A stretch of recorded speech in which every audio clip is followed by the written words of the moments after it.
Nginibingelele, ngiphinde nginamukele. La esichaza khona-ke kabanzi ngamaphupho.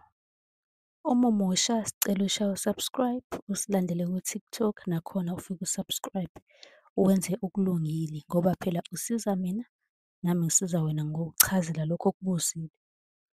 Obuzile-ke namhlanje usibuze ngekhandlela eli-yellow, ngesiZulu lowo mbala loyo kuthiwa uphuzi.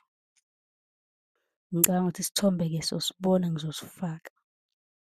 Nawe uma unombuzo buza kwi-comment, sizokwazi ukuthi sikwenzele eyakho ividiyo eceleni, siyifake ku-YouTube.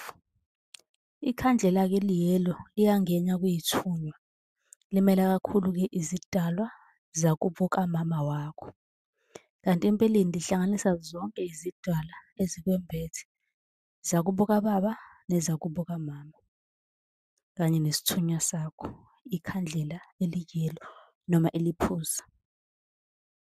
Kanti-ke leli khandlela libuye lisetshenziswe-ke nalapho wenza iladi labantwana nelesithunywa. Ngiyacabanga ukuthi lo buze ngaleli khandlela usephendulekile. Kanti nawe uma unombuzo noma ngabe yini ofisa ukuyibuza, ungabuza kwi-comment, sizokwenzela eyakho ividiyo sikuchazele. Ukhumbule ukuthi uyakwazi ukucela inamba ka-WhatsApp lapha ku-TikTok, sizokwazi ukuthi sikusendele yona ebese ubuza nje konke ofisa ukuthi sikuchazele khona ku-WhatsApp. U-subscribe lapha ku-TikTok, uphinde u-subscribe ku-YouTube, usi-follow-we ku-TikTok ukuze noma ngabe nini masifaka amavidiyo, i-notification izongena ngokushesha efonini yakho, ungaphuthelwa nayiyodwa nje ividiyo. Uma ubuzile kwi-comment, sikwenzela ividiyo, siyiphoste ku-YouTube, sisebenza nje kanjalo.